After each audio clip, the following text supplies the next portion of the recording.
Indian super ലീഗിന്റെ ഉദ്ഘാടന മത്സരത്തിൽ തന്നെ 2-0 എന്നുള്ള മാർജിനിൽ പരാജയം ഏറ്റുവാങ്ങിയ കേരള ബ്ലാസ്റ്റേഴ്സിനെ സംബന്ധിച്ചിടത്തോളം അടുത്ത മത്സരം വളരെയധികം നിർണായകമാവുകയാണ്. നമുക്കറിയാം, ഇത്തവണ ISLന്റെ പ്രതിസന്ധികൾ മൂലം എല്ലാ വിദേശ താരങ്ങളെയും നമുക്ക് നഷ്ടമായി. ശേഷം നടത്തിയ സൈനിങ്സ് എല്ലാം ആവറേജ് എന്ന് മാത്രമേ വിലയിരുത്താൻ സാധിക്കുകയുള്ളൂ. എന്നാൽ മറുവശത്ത് മുംബൈ സിറ്റി FC കാര്യങ്ങൾ അങ്ങനെയല്ല. വളരെ മികച്ചൊരു ടീം മുംബൈ സിറ്റി FC പക്കലുണ്ട്. കൂടാതെ മറ്റൊരു കീ പോയിന്റ് ഹോർഹെ Pereyra Diaz Mumbai city FC ഭാഗമാണ് എന്നുള്ളതാണ്. ബ്ലാസ്റ്റേഴ്സിനെതിരെ എപ്പോഴെല്ലാം ഡയസ് ഏറ്റുമുട്ടിയിട്ടുണ്ടോ അപ്പോഴെല്ലാം ബ്ലാസ്റ്റേഴ്സ് ആരാധകരുടെ ഹൃദയം തകർത്തിട്ടേ ഉള്ളൂ. സോ ഹോർഹെ പെരേര ഡയസ് എന്ന ബ്ലാസ്റ്റേഴ്സ് ആരാധകരുടെ പേടി സ്വപ്നം മുംബൈ സിറ്റി FCക്ക് ഒപ്പം ഉണ്ട് എന്നുള്ളത് അടുത്ത മത്സരത്തിനെ സ്പെഷ്യൽ ആക്കുന്നുണ്ട്.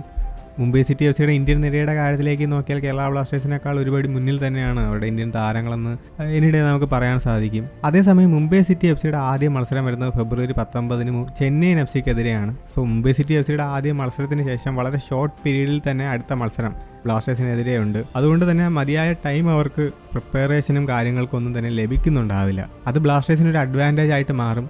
കഴിഞ്ഞ മത്സരത്തിലെ പോരായ്മകൾ പരിഹരിച്ച് അടുത്ത മത്സരത്തിൽ ഇറങ്ങി ഒരു വിജയം സ്വന്തമാകട്ടെ എന്ന് മാത്രം പറഞ്ഞുകൊണ്ട് വീഡിയോ അവസാനിക്കുന്നു. അടുത്തൊരു അപ്ഡേറ്റ് ആയിരിക്കും. ബൈ.